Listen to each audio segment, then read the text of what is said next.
ನಿನ್ನೆ ಬೆಳಗ್ಗೆ ಡಿಸಿಎಂ ಹಾಗೂ ಸಿಎಂ ಇಬ್ಬರು ಕೂಡ ಬ್ರೇಕ್ಫಾಸ್ಟ್ ಮೀಟಿಂಗ್ ಅನ್ನು ಮಾಡಿ ಒಗ್ಗಟ್ಟಿನ ಮಂತ್ರವನ್ನು ಜಪಿಸಿದ್ರು.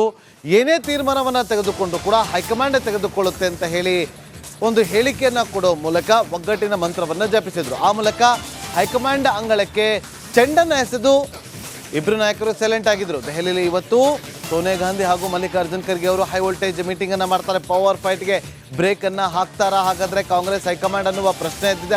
ಅಲ್ಲದೆ ಈ ಪವರ್ ಫೈಟ್ ನಡೀತಾ ಇದೆ, ಇದೆಲ್ಲದಕ್ಕೂ ಕೂಡ ಒಂದು ಫುಲ್ ಸ್ಟಾಪ್ ಇಡುವಂಥ ಕೆಲಸವನ್ನ ಹೈಕಮಾಂಡ್ ಮಾಡ್ತಾ ಸಿಎಂ ಡಿಸಿಎಂ ಇಬ್ಬರನ್ನು ಕೂಡ ಮನವೊಲಿಸುವಂಥ ಪ್ರಯತ್ನವನ್ನ ಹೈಕಮಾಂಡ್ ಮಾಡ್ತಾ ಆ ಮೂಲಕ ಇವತ್ತು ಭಾನುವಾರ ಯಾರಿಗೆ ಸಿಹಿ ಸುದ್ದಿಯನ್ನು ಕೊಡುತ್ತೆ, ಯಾರಿಗೆ ಕಹಿ ಸುದ್ದಿಯನ್ನು ಕೊಡುತ್ತೆ, ಅಥವಾ ಯಾವುದೇ ರೀತಿಯಂಥ ಸುದ್ದಿಯನ್ನು ಕೊಡದೆ ತಟಸ್ಥವಾಗಿದ್ದು ಬಿಡುತ್ತಾ ಅನ್ನೋದೇ ಸದ್ಯಕ್ಕಿರುವಂಥ ಕುತೂಹಲ.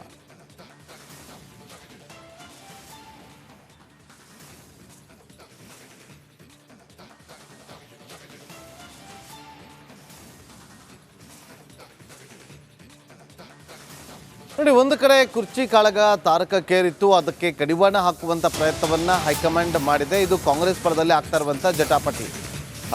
ಈ ಮುಖ್ಯಮಂತ್ರಿ ಗದ್ದುಗೆಗಾಗಿ ಸಿದ್ದು ಮತ್ತು ಡಿಕೆಶಿ ನಡುವೆ ಜಟಾಪಟಿ ನಡೀತಾ ಇತ್ತು. ಕಾಂಗ್ರೆಸ್ ಸರ್ಕಾರದ ವಿರುದ್ಧ ಈ ವಿಚಾರವಾಗಿ ಸಾರ್ವಜನಿಕರು ಆಕ್ರೋಶವನ್ನು ಹೊರಹಾಕಿದ್ದಾರೆ. ಒಂದು ಕಡೆ ಸಿಎಂ ಹಾಗೂ ಮತ್ತೊಂದು ಕಡೆ ಡಿಸಿಎಂ ಪರವಾಗಿ ಬೆಂಬಲಿಗರು ಬೆಂಬಲವನ್ನು ವ್ಯಕ್ತಪಡಿಸ್ತಾ ಇದ್ದಾರೆ. ಸಿಎಂ ಆಗಿ ಸಿದ್ದರಾಮಯ್ಯ ಅವರು ಮುಂದುವರಲಿ ಅಂತೇಳಿ ಸಿದ್ದರಾಮಯ್ಯ ಅವರ ಅಭಿಮಾನಿಗಳು ರಾಜ್ಯದ ವಿವಿಧ ಕಡೆ ಒತ್ತಾಯವನ್ನು ಕೂಡ ಮಾಡಿದ್ದಾರೆ. ಹೈಕಮಾಂಡ್ ತೀರ್ಮಾನ ಮಾಡದಂತೆ ಡಿಕೆ ಶಿವಕುಮಾರ್ ಅವರಿಗೆ ಸ್ಥಾನವನ್ನು ಬಿಟ್ಟು ಕೊಡಲಿ ಅಂತೇಳಿ ಮತ್ತೊಂದು ಕಡೆ ಡಿಸಿಎಂ ಡಿಕೆ ಶಿವಕುಮಾರ್ ಅವರ ಅಭಿಮಾನಿಗಳ ಒಕ್ಕೂರಲಿನ ಆಗ್ರಹ ಕೂಡ ಕೇಳಿ ಬಂದಿದೆ. ಸಾಕಷ್ಟು ಗೊಂದಲಗಳು ಸೃಷ್ಟಿಯಾಗಿರುವಂಥದ್ದು ಏನು ಇವತ್ತು ರಾಜ್ಯದ ಕಾಂಗ್ರೆಸ್ನಲ್ಲಿ ಕುರ್ಚಿಗಾಗಿ ಕಿತ್ತಾಟ ಪ್ರಾರಂಭವಾಗಿರುವಂಥದ್ದು. ಈ ಬಗ್ಗೆ ಮಾತನಾಡೋದಕ್ಕೆ ಕೋಲಾರದ ಜನತೆ ಇದ್ದಾರೆ, ಅವ್ರ ಬಗ್ಗೆ ಅವ್ರನ್ನ ಕೇಳೋಣ ಏನಂತ ಹೇಳ್ಬಿಟ್ಟು. ಸರ್, ಇವತ್ತೇನು ರಾಜ್ಯದ ವಿದ್ಯಮಾನಗಳ ಬಗ್ಗೆ ಹೇಳ್ತೀವಿ ಸರ್? ಇವತ್ತು ಕುರ್ಚಿಗಾಗಿ ಇಬ್ಬರ ನಡುವೆ ಕಿತ್ತಾಟ ಶುರುವಾಗಿದೆ, ಏನು ಹೇಳ್ತೀವಿ ಸರ್ ಇದ್ರ ಬಗ್ಗೆ ಅಂತ? ಇವತ್ತು ಸಿದ್ದರಾಮಯ್ಯನವರು ಕಳೆದ 5 ವರ್ಷ 2013ರಲ್ಲಿ 5 ವರ್ಷಗಳ ಕಾಲ ಉತ್ತಮವಾದ ಆಡಳಿತವನ್ನು ಕೊಟ್ಟಿದ್ದಾರೆ ರಾಜ್ಯದ ಮುಖ್ಯಮಂತ್ರಿಗಳಾಗಿ. ಇವತ್ತು ಡಿ ಕೆ ಶಿವಕುಮಾರ್ ಅವರು ನನಗೂ ಅಧಿಕಾರ ಬೇಕು ಅಂತ ಅಂದ್ಬಿಟ್ಟು ಹೈಕಮಾಂಡ್ ಮೂಲಕ ಕೇಳೋದ್ರಲ್ಲಿ ತಪ್ಪಿಲ್ಲ. ಯಾಕಂದರೆ ಅವರು ಕೂಡ ಯೂತ್ ಕಾಂಗ್ರೆಸ್ಸು NSU ಮತ್ತು ಯೂತ್ ಕಾಂಗ್ರೆಸ್ಸಿಂದ ಬಂದಿರತಕ್ಕಂಥವರು. ಆದರೆ ಇವತ್ತು ಸಿದ್ದರಾಮಯ್ಯನವರು ಉತ್ತಮವಾದ ಆಡಳಿತ ಕೊಡ್ತಾ ಇದ್ದಾರೆ. ಸಿದ್ದರಾಮಯ್ಯನವರ ಪರವಾಗಿಯೂ ಅನೇಕ ಶಾಸಕರುಗಳು ಸಚಿವರುಗಳು ಕೂಡ ಅವ್ರ ಪರವಾಗಿಯೂ ಇದ್ದಾರೆ. ಆದರೆ ಇದರೆಲ್ಲರ ನಡುವೆ ಇವತ್ತು ಹೈಕಮಾಂಡು ಏನು ತೀರ್ಮಾನ ತಗೊಂತಾರೆ ಅದರ ಬಗ್ಗೆ ಎಲ್ಲರೂ ಕೂಡ ಬದ್ಧವಾಗಿರಬೇಕಾಗ್ತದೆ. ಸರ್, ಏನು ಇವತ್ತು ಸಿದ್ದರಾಮಯ್ಯನವರು ನಾ ಕೊಡೆ ಅಂತ ಇದ್ದಾರೆ, ಡಿ ಕೆ ಶಿವಕುಮಾರ್ ಮತ್ತೊಂದು ಕಡೆ ನಾ ಬಿಡೆ ಅಂತ ಹೇಳ್ತಿದ್ದಾರೆ ಸರ್. ಇದ್ರ ಬಗ್ಗೆ ನೀವೇನು ಹೇಳ್ತೀವಿ ಸರ್? ದಯವಿಟ್ಟು ಇಬ್ಬರಿಗೂ ಕೊಡೋದು ಬೇಡ, ಇದು ವಿಸರ್ಜನೆ ಮಾಡಿ ಚುನಾವಣೆಗೆ ಹೋಗೋದೇ ಉತ್ತಮ. ಯಾಕೆ ಅಂತಂದರೆ ಇವರು ಪಂಚ ಗ್ಯಾರಂಟಿಗಳು ಅಂತ ಹೇಳಿದ್ರು, ಎಷ್ಟು ಮಾತ್ರ ಅನುಷ್ಠಾನ ಆಗಿದೆ ಅಂತ ನೀವೇ ಯೋಚನೆ ಮಾಡಬೇಕು. ಗೃಹಲಕ್ಷ್ಮಿಗೆ ದುಡ್ಡು ಬರ್ತಾ ಇಲ್ಲ, ಫ್ರೀ ಬಸ್ ಅಂತೇಳಿ 100 ಬಸ್ಸು ಇದ್ದರೆ 90 ಬಸ್ ನಿಲ್ಲಿಸಿ ಬರೀ 10 ಬಸ್ ಓಡಾಟ ಆಗ್ತಾಯಿದೆ. ಗ್ಯಾರಂಟಿ ಅಂದ್ಕೊಂಡು ಬಸ್ಸು ಎಲ್ಲ ಪಂಚರ್ ಹೆಣ್ಮಕ್ಳಿಗೆ ತಳ್ತಾ ಇರೋದೆಲ್ಲ ನಾವು ನೋಡಿದ್ದೀವಿ. ಆ ಬಸ್ ಪಂಚರ್ ಆಗಿರೋದನ್ನ ಹೆಣ್ಮಕ್ಳು ತಳ್ಳೋದೇ ಆ ದೊಡ್ಡ ಅಭಿವೃದ್ಧಿ ಅವ್ರದ್ದು. ಇವಾಗ ಈ ಕಿತ್ಲಾಡ್ಕೊಂಡು ಏನು ಮಾಡ್ತಾಯಿದ್ದಾರೆ ಅಂದರೆ ಯಾವುದೇ ಕಚೇರಿಯಲ್ಲಿ ಏನು ಕೆಲಸನೂ ಆಗೋಲ್ಲ. ಸುಮ್ಮನೆ ಇವಾಗ ಸಿದ್ದರಾಮಯ್ಯ ಇದ್ದಾರೆ, ಅವ್ರು ಹೋಗ್ಮೇಲೆ ಡಿ ಕೆ ಶಿವಕುಮಾರ್ ಇದು ಬಂದವರು ಬರ್ತಾರೆ. ಏನಿವತ್ತು ದಂಧೆ ಆಗ್ಬಿಟ್ಟಿದೆ ಇವ್ರದ್ದು. ಆ ಸರ್ಕಾರಗಳಲ್ಲಿ ಯಾವ ಕೆಲಸ ಏನು ಯಾವ ಸಾಮಾನ್ಯ ಕೆಲಸ ಅಂದ್ರೆ ಒಂದೇ ಒಂದು ರೂಪಾಯಿ ಆಗ್ತಾಯಿಲ್ಲ. ಕಾಂಗ್ರೆಸ್ ಸರ್ಕಾರದಲ್ಲಿ ಬಹುಪಾಲು ಡಿ ಕೆ ಶಿವಕುಮಾರ್ ಇದ್ದಾರೆ, ಸಿದ್ದರಾಮಯ್ಯ ಇದ್ದಾರೆ. ಎಲ್ಲರೂ ಹೇಳ್ತಾರೆ ಡಿ ಕೆ ಶಿವಕುಮಾರ್ ಸಿದ್ದರಾಮಯ್ಯ ಇಬ್ಬರೇ ಇದ್ದರೆ ಕಾಂಗ್ರೆಸ್ ಪಕ್ಷ ಅಲ್ಲ, ಎಲ್ಲ MLAಗಳು ಕೂಡಿದ್ರೆ ಕಾಂಗ್ರೆಸ್ ಪಕ್ಷ. ಇದರಲ್ಲಿ ಅತಿ ಹೆಚ್ಚು ಅಹಿಂದ ವರ್ಗದವ್ರು ಇರೋದ್ರಿಂದ ಅಹಿಂದ ವರ್ಗದವ್ರಿಗೆ ಈ ಸೀಟ್ ಹಂಚಿಕೆ ಆಗೇಬೇಕು. ಒಂದು ವೇಳೆ ಸಿದ್ದರಾಮಯ್ಯ ಅವರೇ ಬಿಟ್ಕೊಡೋ ಜಾಗದಲ್ಲಿ ಅದನ್ನು ಇದಾಗಿದ್ದರೆ ಇವರು ಮಾತುಕತೆ ಎಲ್ಲ ರಾಹುಲ್ ಗಾಂಧಿ ಮುಂದೆ ಮಾತುಕತೆ ಆಗಿ ಅದೆಲ್ಲ ಪವರ್ ಶೇರಿಂಗ್ ಆಗಿದ್ದರೆ, ಒಂದು ವೇಳೆ ಈಗಾಗಲೇ ನೀವು ಲಿಸ್ಟ್ ತೊಗೊಂಡ್ರೆ ಅಹಿಂದ ವರ್ಗದಲ್ಲಿ ಬಂದಿರೋದು ಬೆರಳಿಗೆ ಅಷ್ಟೇ, ಒಂದು 3-4 ಜನ. ಸಿದ್ದರಾಮಯ್ಯ ಅವ್ರು ಬಿಟ್ಟರೆ ಯಾರನ್ನ ಪೂರ್ಣಾವಧಿ ಮಾಡಿದಾರಾ? ಯಾವ ಅಹಿಂದ ನಾಯಕರು ಪೂರ್ಣಾವಧಿ ಮಾಡಿಲ್ಲ. ಒಂದು ವೇಳೆ ಪವರ್ ಶೇರಿಂಗ್ ಆಗೇಬೇಕು ಅಂದರೆ ಸಾಮಾಜಿಕ ನ್ಯಾಯ ಅಂತ ಕಾಂಗ್ರೆಸ್ಸಲ್ಲಿ ಏನು ತೋರಿಸ್ಕೊಂಡಿದ್ದಾರೆ, ಸಾಮಾಜಿಕ ನ್ಯಾಯದಿಂದ ಏನೀಗ SCಗೆ STಗೆ ಏನು ಕೊಡಬೇಕಾಗುತ್ತೆ ಇದಿರುತ್ತೆ, ಅದು ದಯವಿಟ್ಟು ಕೊಡಬೇಕು ಅಂತ ಕೇಳ್ಕೊತೀನಿ. ಸಾಮಾಜಿಕ ನ್ಯಾಯನ ಉಳಿಸೋ ಬದ್ಧತೆ ಇದ್ದರೆ ಫಸ್ಟು ಆ ಸಮಾಜಗಳಿಗೂ ಒಂದು ಮುಖ್ಯಮಂತ್ರಿ ಸ್ಥಾನ ಸಿಗಬೇಕು. ನಿನ್ನೆ ಬೆಳಗ್ಗೆ ಡಿಸಿಎಂ ಹಾಗೂ ಸಿಎಂ ಇಬ್ಬರು ಕೂಡ ಬ್ರೇಕ್ಫಾಸ್ಟ್ ಮೀಟಿಂಗ್ ಅನ್ನು ಮಾಡಿ ಒಗ್ಗಟ್ಟಿನ ಮಂತ್ರವನ್ನು ಜಪಿಸಿದ್ರು. ಏನೇ ತೀರ್ಮಾನವನ್ನು ತೆಗೆದುಕೊಂಡು ಕೂಡ ಹೈಕಮಾಂಡ್ ತೆಗೆದುಕೊಳ್ಳುತ್ತೆ ಅಂತ ಹೇಳಿ ಒಂದು ಹೇಳಿಕೆಯನ್ನು ಕೊಡೋ ಮೂಲಕ ಒಗ್ಗಟ್ಟಿನ ಮಂತ್ರವನ್ನು ಜಪಿಸಿದ್ರು. ಆ ಮೂಲಕ ಹೈಕಮಾಂಡ್ ಅಂಗಳಕ್ಕೆ ಚೆಂಡನ್ನು ಎಸೆದು ಇಬ್ಬರು ನಾಯಕರು ಸೈಲೆಂಟ್ ಆಗಿದ್ರು. ದೆಹಲಿಯಲ್ಲಿ ಇವತ್ತು ಸೋನಿಯಾ ಗಾಂಧಿ ಹಾಗೂ ಮಲ್ಲಿಕಾರ್ಜುನ್ ಖರ್ಗೆ ಅವರು ಹೈ ವೋಲ್ಟೇಜ್ ಮೀಟಿಂಗ್ ಅನ್ನ ಮಾಡ್ತಾರೆ. ಪವರ್ ಫೈಟ್ಗೆ ಬ್ರೇಕ್ ಅನ್ನ ಹಾಕ್ತಾರಾ ಹಾಗಾದ್ರೆ ಕಾಂಗ್ರೆಸ್ ಹೈಕಮಾಂಡ್ ಅನ್ನುವ ಪ್ರಶ್ನೆ ಎದ್ದಿದೆ.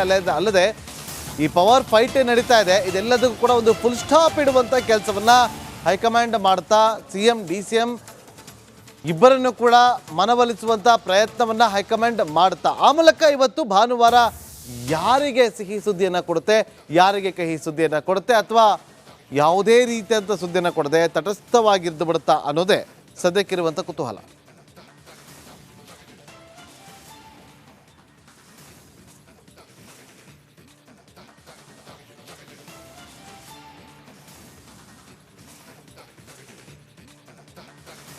ನೋಡಿ, ಒಂದು ಕಡೆ ಕುರ್ಚಿ ಕಾಳಗ ತಾರಕಕ್ಕೇರಿತ್ತು, ಅದಕ್ಕೆ ಕಡಿವಾಣ ಹಾಕುವಂಥ ಪ್ರಯತ್ನವನ್ನು ಹೈಕಮಾಂಡ್ ಮಾಡಿದೆ. ಇದು ಕಾಂಗ್ರೆಸ್ ಪರದಲ್ಲಿ ಆಗ್ತಾ ಇರುವಂಥ ಜಟಾಪಟಿ. ಈ ಮುಖ್ಯಮಂತ್ರಿ ಗದ್ದುಗೆಗಾಗಿ ಸಿದ್ದು ಮತ್ತು DKS ನಡುವೆ ಜಟಾಪಟಿ ನಡೀತಾ ಇತ್ತು. ಕಾಂಗ್ರೆಸ್ ಸರ್ಕಾರದ ವಿರುದ್ಧ ಈ ವಿಚಾರವಾಗಿ ಸಾರ್ವಜನಿಕರು ಆಕ್ರೋಶವನ್ನು ಹೊರಹಾಕಿದ್ದಾರೆ. ಒಂದು ಕಡೆ CM ಹಾಗೂ ಮತ್ತೊಂದು ಕಡೆ DCM ಪರವಾಗಿ ಬೆಂಬಲಿಗರು ಬೆಂಬಲವನ್ನು ವ್ಯಕ್ತಪಡಿಸ್ತಾ ಇದ್ದಾರೆ. CM ಆಗಿ ಸಿದ್ದರಾಮಯ್ಯ ಅವರು ಮುಂದುವರಲಿ ಅಂತೇಳಿ ಸಿದ್ದರಾಮಯ್ಯ ಅವರ ಅಭಿಮಾನಿಗಳು ರಾಜ್ಯದ ವಿವಿಧ ಕಡೆ ಒತ್ತಾಯವನ್ನು ಕೂಡ ಮಾಡಿದ್ದಾರೆ. ಹೈಕಮಾಂಡ್ ತೀರ್ಮಾನ ಮಾಡದಂತೆ DK ಶಿವಕುಮಾರ್ ಅವರಿಗೆ ಸ್ಥಾನವನ್ನು ಬಿಟ್ಟು ಕೊಡಲಿ ಅಂತೇಳಿ ಮತ್ತೊಂದು ಕಡೆ DCM DK ಶಿವಕುಮಾರ್ ಅವರ ಅಭಿಮಾನಿಗಳ ಒಕ್ಕೂರಲಿನ ಆಗ್ರಹ ಕೂಡ ಕೇಳಿ ಬಂದಿದೆ. ಸಾಕಷ್ಟು ಗೊಂದಲಗಳು ಸೃಷ್ಟಿಯಾಗಿರುವಂಥದ್ದು ಏನು ಇವತ್ತು ರಾಜ್ಯದ ಕಾಂಗ್ರೆಸ್ನಲ್ಲಿ ಕುರ್ಚಿಗಾಗಿ ಕಿತ್ತಾಟ ಪ್ರಾರಂಭವಾಗಿರುವಂಥದ್ದು. ಈ ಬಗ್ಗೆ ಮಾತನಾಡೋದಕ್ಕೆ ಕೋಲಾರದ ಜನತೆ ಇದ್ದಾರೆ, ಅವ್ರನ್ನ ಕೇಳೋಣ ಏನಂತ ಹೇಳ್ಬಿಟ್ಟು. ಸರ್, ಇವತ್ತೇನು ರಾಜ್ಯದ ವಿದ್ಯಮಾನಗಳ ಬಗ್ಗೆ ಹೇಳ್ತೀವಿ ಸರ್? ಇವತ್ತು ಕುರ್ಚಿಗಾಗಿ ಇಬ್ಬರ ನಡುವೆ ಕಿತ್ತಾಟ ಶುರುವಾಗಿದೆ, ಏನು ಹೇಳ್ತೀವಿ ಸರ್ ಇದ್ರ ಬಗ್ಗೆ ಅಂತ? ಇವತ್ತು ಸಿದ್ದರಾಮಯ್ಯನವರು ಕಳೆದ 5 ವರ್ಷ 2013ರಲ್ಲಿ 5 ವರ್ಷಗಳ ಕಾಲ ಉತ್ತಮವಾದ ಆಡಳಿತವನ್ನು ಕೊಟ್ಟಿದ್ದಾರೆ ರಾಜ್ಯದ ಮುಖ್ಯಮಂತ್ರಿಗಳಾಗಿ. ಇವತ್ತು DK ಶಿವಕುಮಾರ್ ಅವರು ನನಗೂ ಅಧಿಕಾರ ಬೇಕು ಅಂತ ಅಂದ್ಬಿಟ್ಟು ಹೈಕಮಾಂಡ್ ಮೂಲಕ ಕೇಳೋದ್ರಲ್ಲಿ ತಪ್ಪಿಲ್ಲ. ಯಾಕಂದರೆ ಅವರು ಕೂಡ ಯೂತ್ ಕಾಂಗ್ರೆಸ್ಸು NSU ಮತ್ತು ಯೂತ್ ಕಾಂಗ್ರೆಸ್ಸಿಂದ ಬಂದಿರತಕ್ಕಂಥವರು. ಆದರೆ ಇವತ್ತು ಸಿದ್ದರಾಮಯ್ಯನವರು ಉತ್ತಮವಾದ ಆಡಳಿತ ಕೊಡ್ತಾ ಇದ್ದಾರೆ. ಸಿದ್ದರಾಮಯ್ಯನವರ ಪರವಾಗಿಯೂ ಅನೇಕ ಶಾಸಕರುಗಳು ಸಚಿವರುಗಳು ಕೂಡ ಅವ್ರ ಪರವಾಗಿಯೂ ಇದ್ದಾರೆ. ಆದರೆ ಇದರೆಲ್ಲರ ನಡುವೆ ಇವತ್ತು ಹೈಕಮಾಂಡು ಏನು ತೀರ್ಮಾನ ತಗೊಂಡ್ರೆ ಅದರ ಬಗ್ಗೆ ಎಲ್ಲರೂ ಕೂಡ ಬದ್ಧವಾಗಿರಬೇಕಾಗ್ತದೆ. ಸರ್, ಏನು ಇವತ್ತು ಸಿದ್ದರಾಮಯ್ಯನವರು ನಾ ಕೊಡೆ ಅಂತ ಇದ್ದಾರೆ, DK ಶಿವಕುಮಾರ್ ಮತ್ತೊಂದು ಕಡೆ ನಾ ಬಿಡೆ ಅಂತ ಹೇಳ್ತಿದ್ದಾರೆ ಸರ್. ಇದ್ರ ಬಗ್ಗೆ ನೀವೇನು ಹೇಳ್ತೀವಿ ಸರ್? ದಯವಿಟ್ಟು ಇಬ್ಬರಿಗೂ ಕೊಡೋದು ಬೇಡ, ಇದು ವಿಸರ್ಜನೆ ಮಾಡಿ ಚುನಾವಣೆಗೆ ಹೋಗೋದೇ ಉತ್ತಮ. ಯಾಕೆ ಅಂತಂದ್ರೆ ಇವರು ಪಂಚ ಗ್ಯಾರಂಟಿಗಳು ಅಂತ ಹೇಳಿದ್ರು, ಎಷ್ಟು ಮಾತ್ರ ಅನುಷ್ಠಾನ ಆಗಿದೆ ಅಂತ ನೀವೇ ಯೋಚನೆ ಮಾಡಬೇಕು. ಗೃಹಲಕ್ಷ್ಮಿಗೆ ದುಡ್ಡು ಬರ್ತಾ ಇಲ್ಲ, ಫ್ರೀ ಬಸ್ ಅಂತೇಳಿ 100 ಬಸ್ಸು ಇದ್ದರೆ 90 ಬಸ್ ನಿಲ್ಲಿಸಿ ಬರೀ 10 ಬಸ್ ಓಡಾಟ ಆಗ್ತಾಯಿದೆ. ಗ್ಯಾರಂಟಿ ಅಂದ್ಕೊಂಡು ಬಸ್ ಎಲ್ಲ ಪಂಚರ್ ಹೆಣ್ಮಕ್ಳಿಗೆ ತಳ್ತಾ ಇರೋದೆಲ್ಲ ನಾವು ನೋಡಿದ್ದೀವಿ. ಆ ಬಸ್ ಪಂಚರ್ ಆಗಿರೋದನ್ನ ಹೆಣ್ಮಕ್ಳು ತಳ್ಳೋದೇ ಆ ದೊಡ್ಡ ಅಭಿವೃದ್ಧಿ ಅವ್ರದ್ದು. ಇವಾಗ ಈ ಕಿತ್ಲಾಡ್ಕೊಂಡು ಏನು ಮಾಡ್ತಾಯಿದ್ದಾರೆ ಅಂದರೆ ಯಾವುದೇ ಕಚೇರಿಯಲ್ಲಿ ಏನು ಕೆಲಸನೂ ಆಗಲ್ಲ. ಸುಮ್ಮನೆ ಇವಾಗ ಸಿದ್ದರಾಮಯ್ಯ ಇದ್ದಾರೆ, ಅವ್ರು ಹೋಗ್ತಾರೆ, DK ಶಿವಕುಮಾರ್ ಇದು ಬಂದವ್ರು ಬರ್ತಾರೆ. ಏನಿವತ್ತು ದಂಧೆ ಆಗ್ಬಿಟ್ಟಿದೆ ಇವ್ರದ್ದು. ಆ ಸರ್ಕಾರಗಳಲ್ಲಿ ಯಾವ ಕೆಲಸ ಏನು ಯಾವ ಸಾಮಾನ್ಯ ಕೆಲಸ ಅಂದ್ರೆ ಒಂದೇ ಒಂದು ಉಪಾಯ ಆಗ್ತಾಯಿಲ್ಲ. ಕಾಂಗ್ರೆಸ್ ಸರ್ಕಾರದಲ್ಲಿ ಬಹುಪಾಲು DK ಶಿವಕುಮಾರ್ ಇದ್ದಾರೆ, ಸಿದ್ದರಾಮಯ್ಯ ಇದ್ದಾರೆ. ಎಲ್ಲರೂ ಹೇಳ್ತಾರೆ DK ಶಿವಕುಮಾರ್ ಸಿದ್ದರಾಮಯ್ಯ ಇಬ್ಬರೇ ಇದ್ದರೆ ಕಾಂಗ್ರೆಸ್ ಪಕ್ಷ ಅಲ್ಲ, ಎಲ್ಲ MLAಗಳು ಕೂಡಿದ್ರೆ ಕಾಂಗ್ರೆಸ್ ಪಕ್ಷ.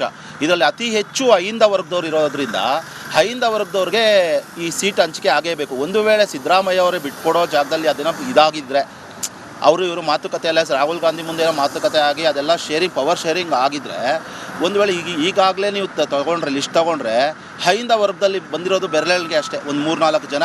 ಸಿದ್ದರಾಮಯ್ಯ ಅವ್ರು ಬಿಟ್ಟರೆ ಯಾರನ್ನ ಪೂರ್ಣಾವಧಿ ಮಾಡಿದಾರಾ? ಯಾವ ಅಹಿಂದ ನಾಯಕರು ಪೂರ್ಣಾವಧಿ ಮಾಡಿಲ್ಲ.